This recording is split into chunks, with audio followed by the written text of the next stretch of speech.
인류의 역사는 갈등과 다툼의 역사라고 할 수 있어요. 우리 창세기 4장에서 그 가인과 아벨의 이 갈등으로부터 시작된 이 다툼은 최초의 살인으로까지 이어지게 되죠. 그리고 오늘까지 사람들이 사는 공간에서는 갈등과 다툼이 끊임없이 일어나고 있습니다. 지금 여러분의 삶은 어떻습니까? 화평하십니까? 아니면 뭔가 부글부글 끓고 계신가요?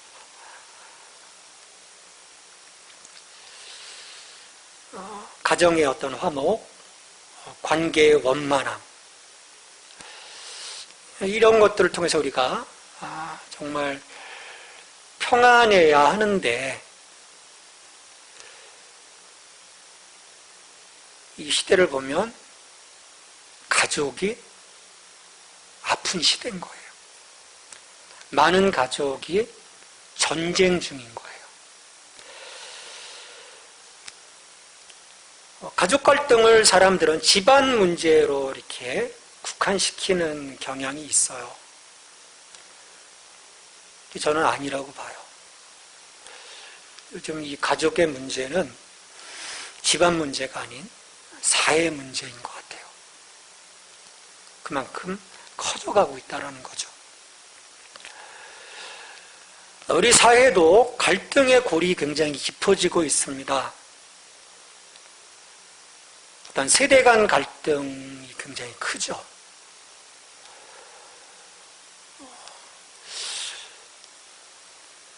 게다가 요즘 한국 사회를 보면 젠더 갈등에 깊은 늪에 빠져 있는 걸 볼 수 있어요. 툭 하면 막 모든 게 다 젠더예요. 국가와 민족과 민족으로 들어가면 상황은 더욱 악화일로 있는 것이 아닌가 생각이 들어요. 중동과 인도차이나 또 동북아시아에서, 아프리카에서, 크림반도에서, 그리고 그 뒤에 있는 미국과 중국과 러시아 간에 이 자기들만의 그 이익을 위해서 치열하게 싸우고 있습니다.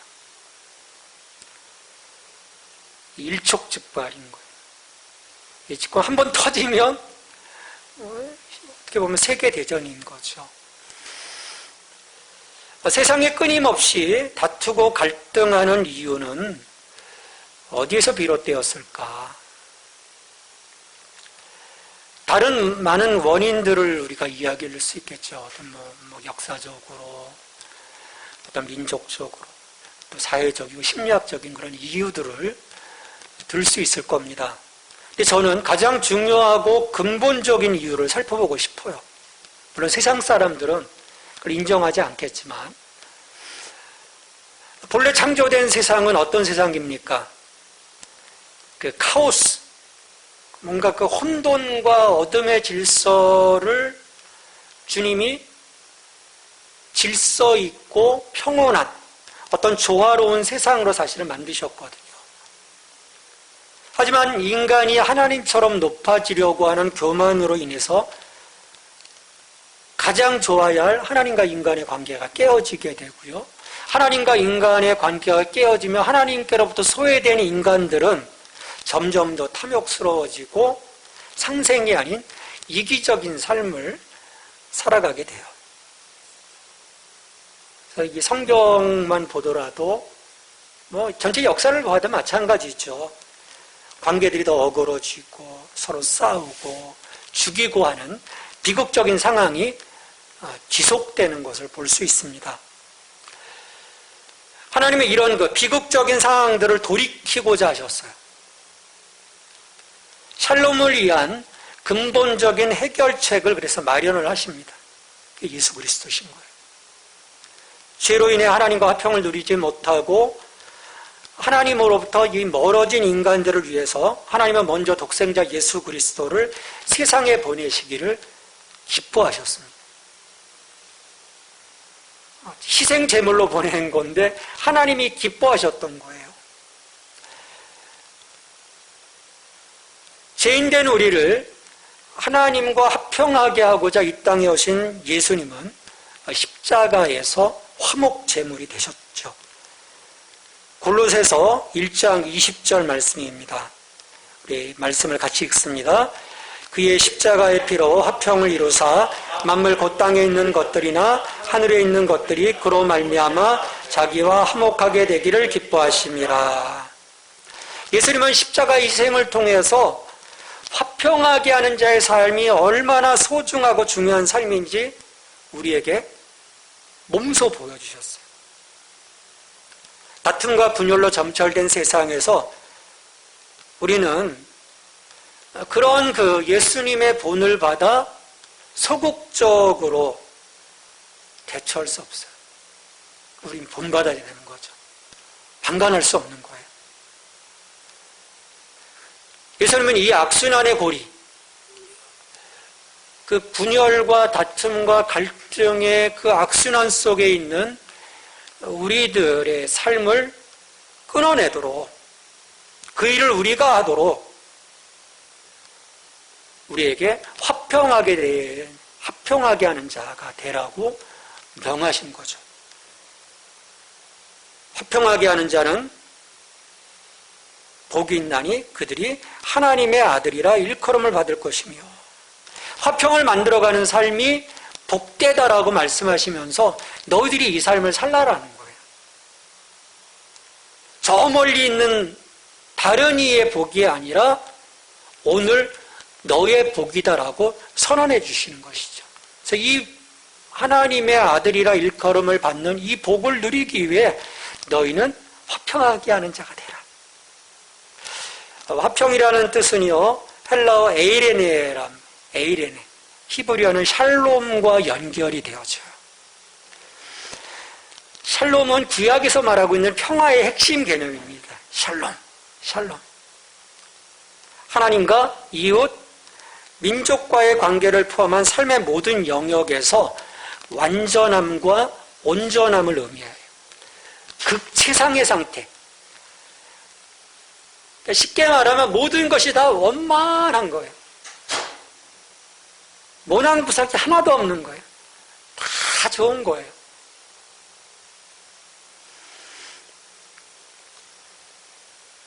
자, 예수님께서 화평하게 하는 자를 말씀하셨을 때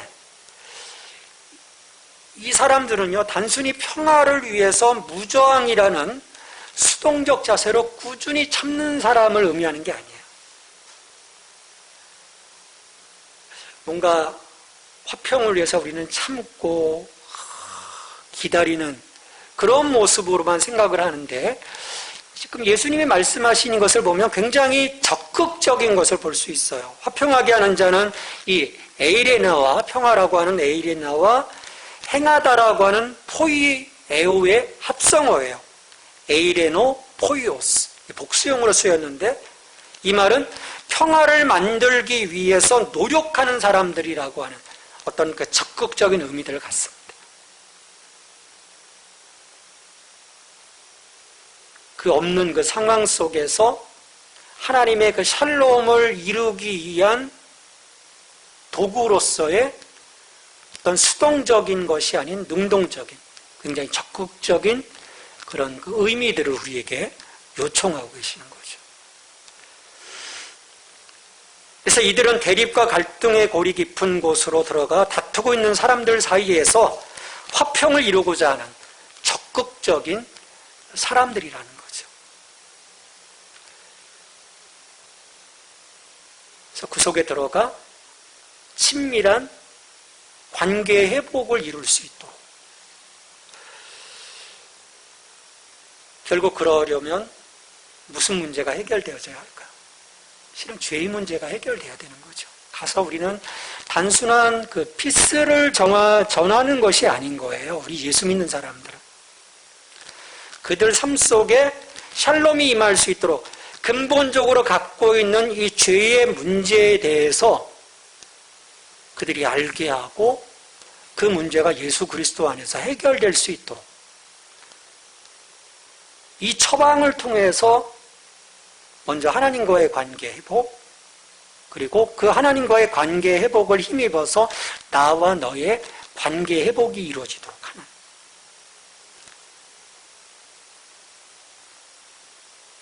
성경에서 이것을 굉장히 중요하게 여기는 것은요, 우리가 하나님과의 관계 회복을 통한 화평함 없이는, 또 사람들과의 화평함 없이는 결단코 우리가 하나님 나라에 들어갈 수 없기 때문에.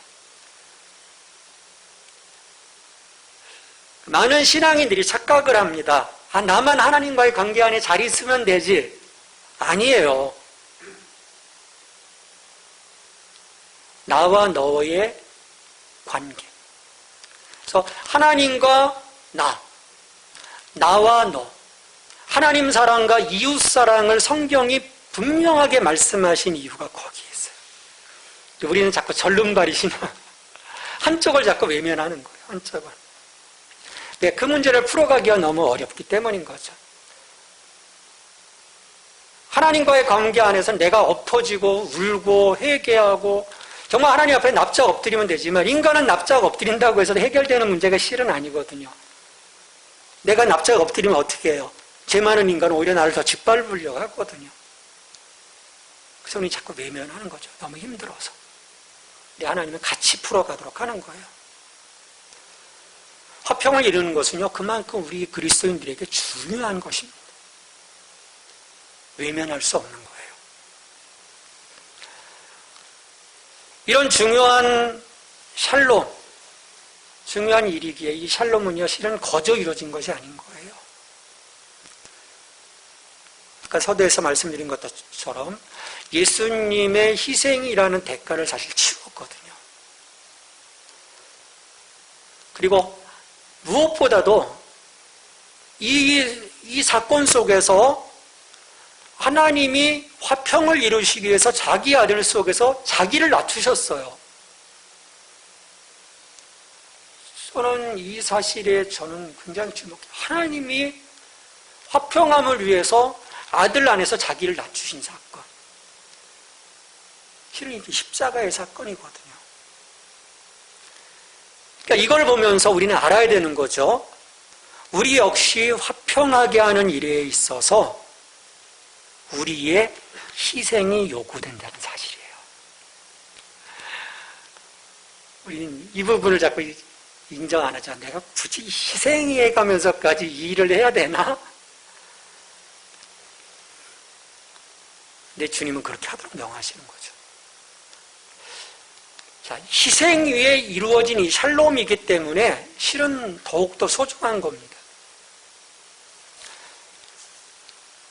그리고 우리가 실은 이 치러야 할 이 대가 때문에 걱정하고 두려워할 이유가 없어요. 왜냐하면 삶의 자리에서 화평의 열매, 화평의 삶을 살아갈 수 있도록 실은 성령님이 도와주시기 때문이에요. 내가 이 마음을 갖고 나가고자 한다면 화평은 성령의 열매지 않습니까? 성령이 열매 맺도록 도와주시는 거예요. 샬롬의 출발점은요, 하나님이시고 예수님이십니다. 우리는 그분의 대리자가 되는 거죠. 그래서 세상 속으로 나가서 예수님처럼 사람들과 화평하게 살아가기 위해 우리 자신을 대가로 지불하면 되는 거예요.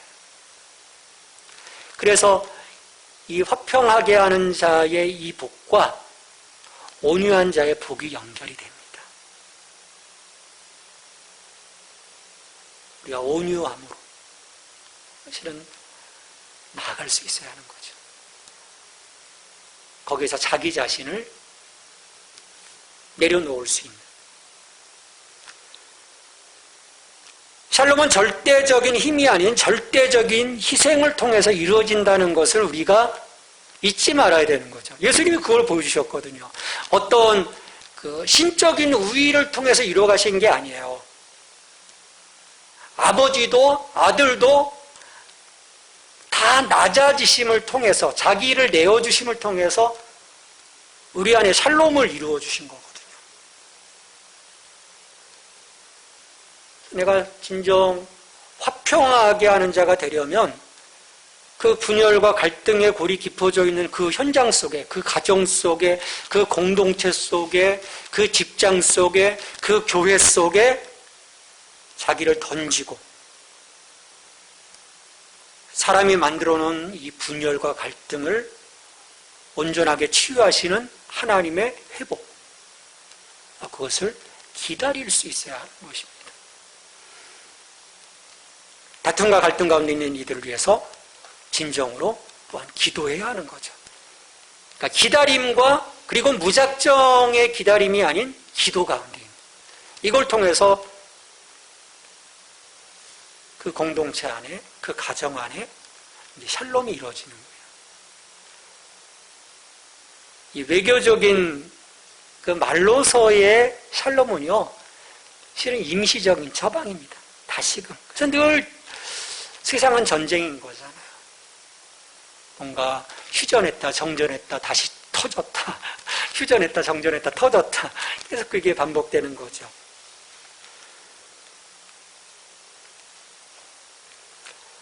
이렇게 헌신과 희생, 간절한 기도로 무장하고 나아가서 우리의 모든 삶의 모든 영역에서 또 하나님과 사람들 사이의 화평을 위해 또 가정과 이웃과 우리가 속한 모든 공동체의 사람들 사이의 화평을 이루어내기 위해 힘쓰는 저와 여러분이 될 수 있기를 바랍니다.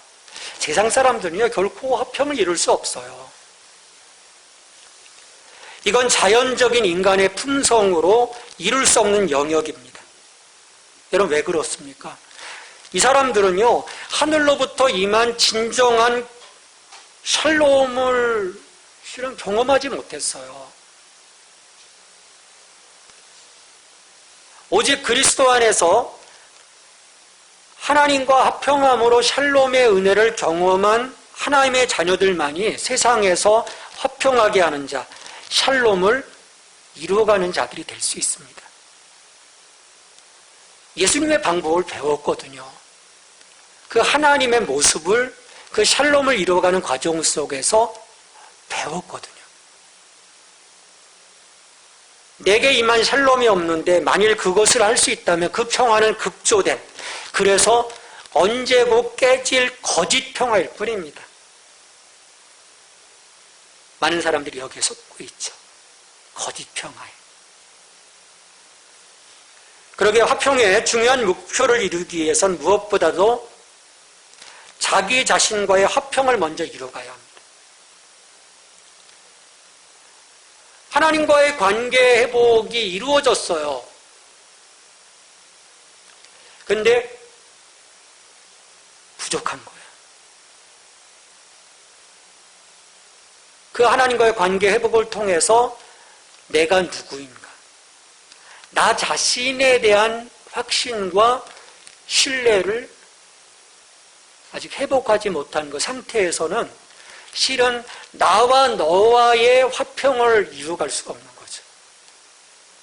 다시 말해서 영적 자존감이 극도로 낮아져 있는 상태에서는 하나님과의 친밀한 관계가 사실은 아직 온전히 회복되지 못한 거예요. 그래서 이 부분을 분명히 확인할 수 있어야 돼요.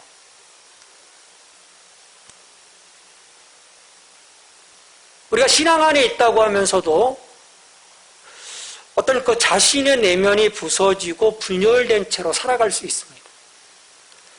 어떤 가장된 믿음인 거죠. 그래서 자기가 정말로 누구인지, 정말로 무엇을 원하는지 알지 못하는 거예요. 또 많은 경우에 자기 자신을 좋아하지 않습니다. 심지어 혐오까지 하는 것을 제가 보게 돼요.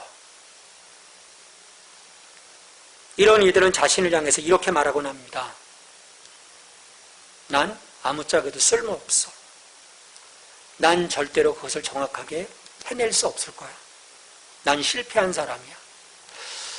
자신이 무가치하다고 느끼는 자기 비판적인 감정에 지금 함몰되어져 있는 거죠. 만약 그렇다면 하나님과 자신의 이 관계를 신속하게 재고하고 새롭게 해야만 합니다. 아직 하나님과의 관계에서 샬롬이 회복이 되지 않은 거예요. 그 관계의 회복을 통해서 내가 하나님의 자녀된, 그래서 내가 하나님의 사랑을 받고 있다고 하는, 아버지가 나의 진정한 아버지로서 내 삶을 치료하시고 세워가시고 있다라고 하는 분명한 믿음이 내 안에 자리 잡게 되면 그런 나의 잘못되어진 자화상은 깨어지는 거죠. 그리고 온전한 나의 모습. 그래서 하나님과 화목하여 그분의 아들, 딸이 되었다는 사실, 그것을 내가 분명하게 인지하게 되는 거죠. 그랬을 때는요, 내 자신이 무가치한 자라고 말할 수가 없는 거예요. 이 단계를 넘어서서 우리가 너에게로 가야 되는 거예요. 가족에게로 가고, 우리가 교제를 나누고 있는 모든 사랑과 화평을 이루는 그 자리. 그래서 우리의 그 샬롬의 영역이 확장되어져도록 하는 거죠. 이처럼 예수님께서 화평하게 하는 사역에 응답해서 곳곳에 들어가 화평의 삶을 살아갈 때 하나님은 화평함을 이뤄가는 사람들을 주목하시고 그들을 아들로 인정해 주시고 저들을 소유해 주시는 것입니다. 선언하시는 거죠. 확증해 주시는 거죠. 그들이 하나님의 아들이라 일컬음을 받게 될 것이며,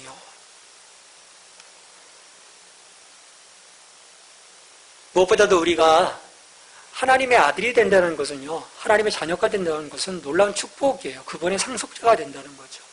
내가 하나님 나라의 상속자가 된다라는 거죠. 그리고 하나님의 그 풍성한 그 모든 그 리소스들을 나의 것으로 삼을 수 있는 거예요. 하나님의 자녀로서의 권세를 누릴 수 있는 거죠. 이건 복음입니다. 여기에 우리가 정말 집중할 수 있다면, 우리 성령의 신이 얘기했던 것처럼 나 가진 재물 없지만 물리적인 어떤 부는 없지만 천지를 창조하시는 그 아버지의 권세 아래 내가 있다고 확신한다면 실은 우리는 두려워하지 않고요, 걱정하지 않고요, 염려하지 않고요, 지금과는 다른, 세상 사람들과는 다른 차원의 삶을 우리가 살아가게 될 거예요. 그리고 그런 그 영적인 그 자존감으로 인해서 다른 사람들의 아픔과 다른 사람들의 다툼과 갈등 속으로 들어가 거기에 나를 던질 수 있는 거죠. 내 상처가 여전한데, 내 아픔이 깊은데 어떻게 거기에 가서 나를 던질 수가 있겠어요? 우리 아프니까 가서 어떻게 합니까? 그 아픔 때문에 더 소리 지르게 되고 더 못되게 굴게 되고, 속은 사실은 아닌데도 또 막 반대 방향으로 행동이 나오고, 그런 일들. 그래서 결국 화평케 하는 자가 아니라 갈등하게 하고 싸우게 하고 분열하게 하는 자로 전락하고 마는 거예요. 그래서 우리는 이 얼룩진, 분열과 갈등으로 얼룩진 이 세상에서 우리 예수님이 그렇게 삶을 사셨던 것처럼 화평케 하는 자로 살아가는 이 모든 일을 멈추지 말아야 합니다. 포기할 수 없는 거죠. 세상은 어쩔 수 없어. 저렇게 싸우다가 저렇게 끝날 거야 라고 우리가 방관하지 말라는 거예요. 하나님의 샬롬을 위해 지금 내 삶의 자리에서 아주 작은 일이라 할지라도 화평하게 하는 자로 서 가라고 말씀하시는 것입니다. 우리는 그렇다면 지금 무엇을 할 수 있을까요? 저는 가장 중요한 것이 가정이라고 생각을 해요. 우리 연애하고 있는 우리 형제들도 있지만 곧 가정을 이루게 되거든요. 가정이 가장 하나님의 그 역사심, 하나님의 신비, 하나님의 사랑, 하나님의 샬롬, 그것들을 이루어낼 수 있는 가장 귀중한 공간이거든요. 왜? 하나님이 최초로 만드신 자리예요. 삶의 자리. 그게 가정입니다. 이 가정이 화평하지 못한데 어떻게 다른 곳에서 화평을 이룰 수 있을까요? 없죠. 우리 가정이 전쟁 중인데 어떻게 나아가서 샬롬을 외칠 수 있을까요? 물론 외식하는 자라면 가능하겠지만 우리 가정을 위해서 그 가정의 기본이 되는 이 부부가 먼저 화평함을 이뤄가는, 에베소서 5장 21절에서 말씀하죠. 그리스도를 경외함으로 피차 복종하라. 또 이 말씀을 또 이렇게 왜곡해서 복종해야지 아니에요. 이건 주종관계를 의미하는 것이 아닙니다. 상호 존중인 거예요. 상호 존중. 그리스도께서 교회를 사랑하시고 위하여 자신을 주신 것 같이 서로 헌신하면 가정은 화평하게 되는 것이죠. 그래서 이 부부의 화평함은요, 늘 기도 제목입니다. 늘 기도해야 돼요. 왜? 가장 먼저 깨뜨리고자 달려드는 것이 그 관계거든요. 사탄이 계속 던져놓는 거죠. 계속. 우린 차단하는 거죠. 성령 안에서 차단하고 예수 그리스도 안에서 가장 기본적인 그 화평을 이뤄가는 것. 그렇게 부부가 화평함의 자리 가운데 있을 때 부모와 자녀 간의 화평이 사실은 절로 이루어진다고 저는 믿어요. 대개 부모와 자녀와의 갈등은요, 부부 간의 화평함이 이루어지지 못한 그 상황 속에서 사실 발생을 하거든요.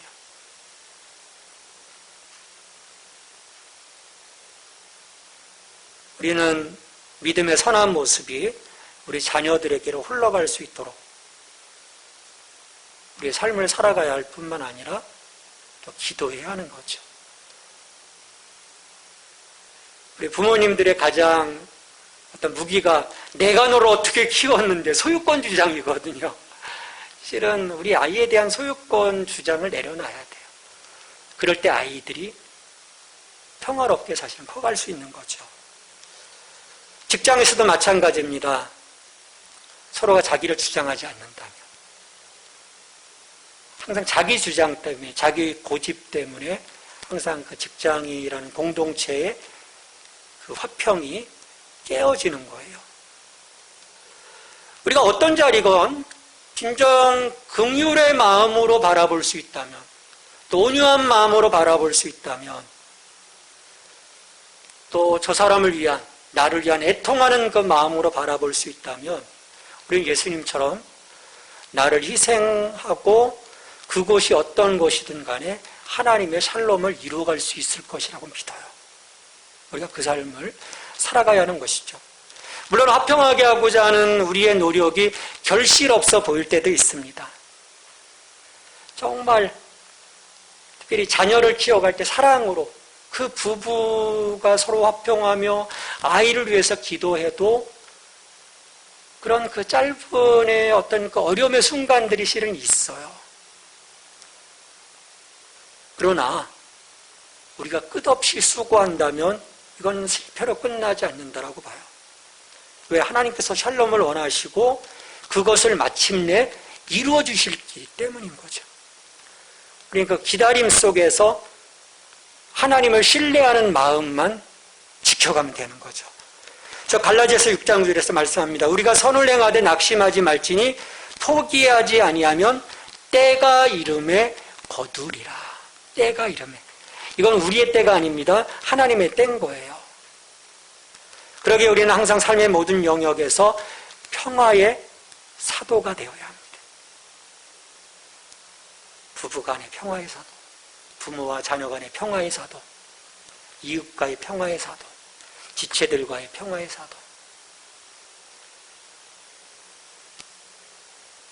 공동체든 사무실이든 학교든 교회든 상점이든 어떤 자리든지 간에 누구를 만나든지 모든 사람 앞에 샬롬으로 설 수 있는 그 모습, 그걸 하나님은 우리에게 기대하시는 거예요.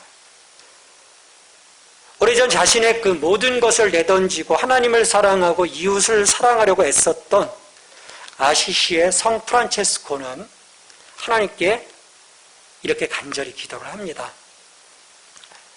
여러분 다 아시는 기도문이에요. 주여, 나를 평화의 도구로 써주소서. 미움이 있는 곳에 사랑을, 상처가 있는 곳에 용서를, 분열이 있는 곳에 일치를, 의혹이 있는 곳에 믿음을 심게 하소서. 오류가 있는 곳에 진리를, 절망이 있는 곳에 희망을, 어둠이 있는 곳에 광명을, 슬픔 있는 곳에 기쁨을 심게 하소서. 위로받기보다는 위로하며, 이해받기보다는 이해하며, 사랑받기보다는 사랑하며, 자기를 온전히 줌으로써 영생을 얻기 때문이니 주여 나를 평화의 도구로 써주셔서. 하나님의 아들 예수 그리스도는 이 땅에 오셔서 하나님과 사람을 화평하게 하시고 사람들을 하나 되게 하셨습니다. 그럴진데 예수 그리스도의 우리 제자들로서 우리는 마땅히 주의 길을 따라서 화평하게 하는 자가 되어 이 다툼과 분쟁이란 이 세상의 악취를 내뿜는 이 대기 속에, 숨막혀 죽어가는 이 나쁜 대기 속에 하나님 나라의 맑고 평온한 향기를 불어넣어야 할 거예요. 그러면 사람들이 얼마나 행복해 할까요? 숨막혔던 그 삶의 그 자리가 탁 트여질 수 있다면 우리의 작은 헌신 때문에, 희생 때문에 오늘 이 땅에 하나님의 샬롬을 이루어가는 도구가 되기를 바랍니다. 로마서 12장 18절에서 하나님 우리에게 말씀하십니다. 할 수 있거든 너희로서는 모든 사람과 더불어 화목하라. 이 말씀 같이 한번 읽겠습니다. 할 수 있거든 너희로서는 모든 사람과 더불어 화목하라. 이와 같은 삶은 곧 하나님의 아들, 딸이라고 일컬음을 받는 축복의 길입니다. 오늘도 예수님은 우리에게 말씀하십니다. 화평하게 하는 자는 복이 있나니 그들이 하나님의 아들이라 일컬음을 받을 것이며, 이 복이 저와 여러분의 복이 될 수 있기를 주님의 이름으로 축원합니다. 같이 기도하겠습니다. 주님, 평화의 도구로 나를 써주시옵소서. 모든 삶의 자리에 하나님의 샬롬을 이루어갈 수 있는 복의 통로가 되게 해주시옵소서. 같이 기도하겠습니다. 하나님 아버지 감사합니다. 그를 사랑하시고 예수 그리스도를 내어주심을 통해서 우리를 다시금 품어주시고 화목케 하여 주심을 감사합니다. 하나님과 나와의 그 화평함을 힘입어 이제는 우리 이웃에게로 나와 너와의 그 관계 안에 하나님의 샬롬이 이루어질 수 있는 그 삶을 살아갈 수 있기를 원합니다. 하나님, 내 안에 아직 이 샬롬의 이 삶을 바로잡고 있는 그런 다툼과 갈등이 있으니까 그것들을 다 소멸시켜 주시옵소서. 주님, 샬롬의 마음을 주시옵소서. 예수 그리스도께서 자기를 내어주셨던 것처럼 나를 내려놓고 그곳에가 다툼과 갈등 속에 있는 그 분열의 그 자리가 다시금 하나가 되어줄 수 있는 그 샬롬이 이루어지는 그 자리에 하나님 역사를 할 수 있도록 우리를 도구로 사용하여 주시옵소서.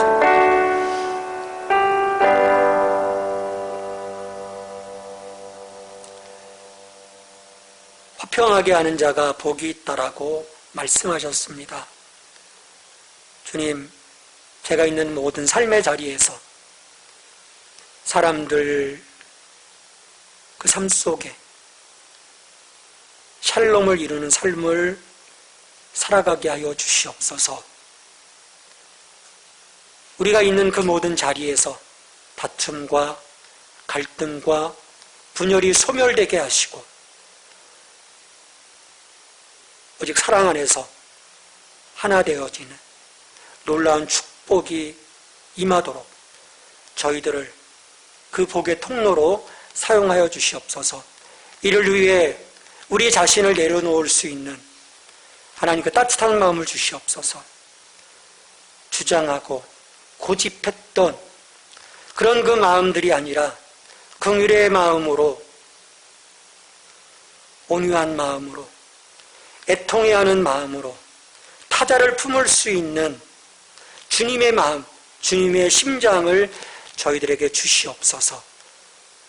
그 심장으로, 그 따뜻함으로 나아가 세상을 품는 하나님의 자녀 될 수 있도록 주님, 우리에게 능력과 성령의 충만함을 이루어 주시옵소서. 이 모든 간구를 예수님의 이름으로 기도합니다. 아멘.